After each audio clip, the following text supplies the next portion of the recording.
అదే చెబుతున్నాను సార్, మా పార్టీ నుంచి పోటీ చేస్తే ఎప్పుడు జాయిన్ అయ్యాడు అంటున్నారు. ఇంకేం చెప్తారు అట్టంటే వాళ్ళకి సమాధానం?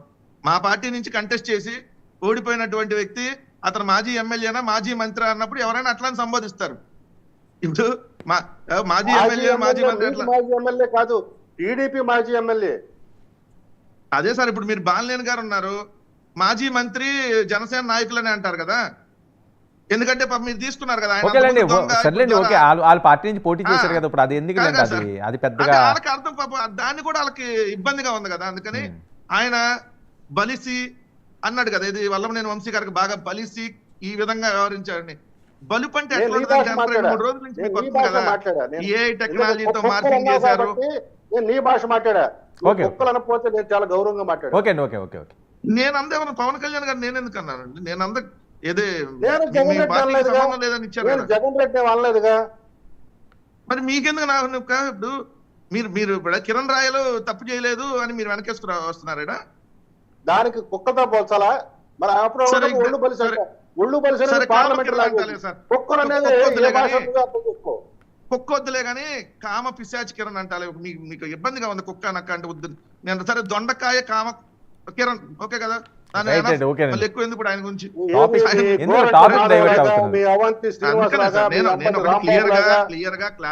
సరే ఓకే అండి. కాదు ఇప్పుడు మీ అనుమానాలు వెంకటరెడ్డి గారు మీ అనుమానాలు ఇంకా ఎవరెవరు అరెస్ట్ అయ్యే అవకాశం ఉందని? చాలా మంది అవుతారు సార్. ఎవరెవరు? 8 నెలల్లో ఎంతమంది చేశారు మీకు తెలుసు కదా.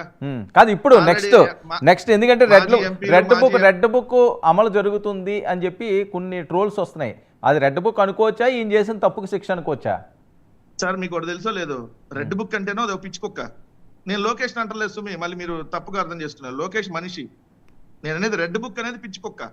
అది ఎవరినైనా గడిసిద్ది, రేపొద్దున జనసేనలో గడిసిద్ది, అవసరమైతే తెలుగుదేశం సీనియర్లు కూడా గడిసిద్ది. అది లోకేష్ మాట ఎవరైనాకపోతే, ఇప్పుడు మీకు మొన్న చిన్న ఎగ్జాంపుల్, ఆయన పేరేంది, మా పార్టీ నుంచి లావు శ్రీకృష్ణదేవరాయలు గారు నాగార్జున గారిని తీసుకొని వెళ్ళి అక్కడ ఏదో భారత పార్లమెంట్ లో అక్కడ ఆయన ఆఫీస్ లో ఏదో ఫోటో వచ్చింది బయటికి, నాగార్జున సినిమా హీరో నాగార్జున.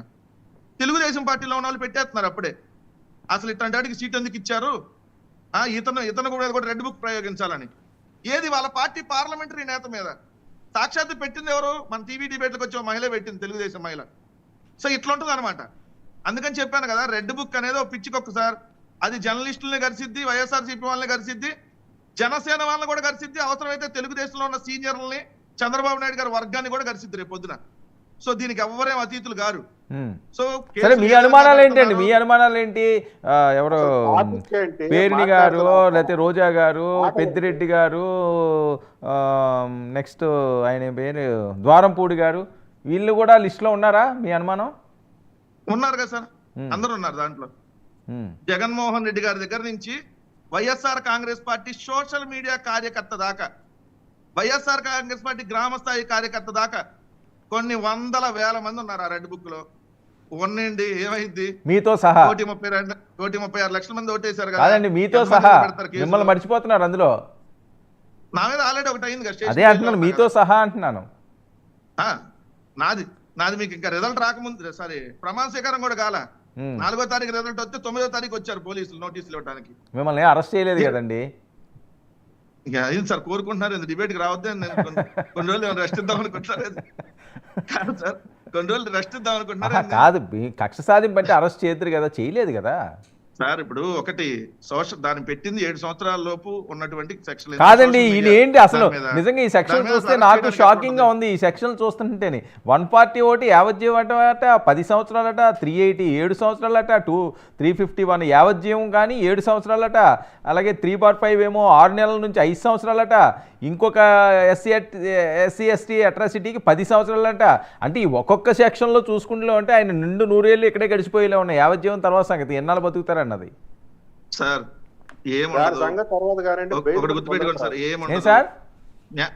ఏమీ ఉండదు. న్యాయస్థానాలకు సంబంధించి ప్రతి మనిషికి వాళ్ళగాత రేపు కాదు ఎల్లుండి కానీ బెయిల్ వచ్చింది. అవన్నీ మీరు చెప్పిన ప్రూవ్ అయితే, అవన్నీ ప్రూవ్ అయితే శిక్ష పడితే, అవన్నీ ప్రూవ్ అయితే శిక్ష పడితే అన్నది ఈ 5 ఆయన ఏదో సవరణ ఇస్తున్నారు టెక్నికల్ గా. వెంకటరెడ్డి గారు ఒక్క నిమిషం, వెంకటరెడ్డి గారు ఒక్క నిమిషం, ఏదో సవరణ ఇస్తున్నారు ఉండండి ఏదో టెక్నికల్ గా.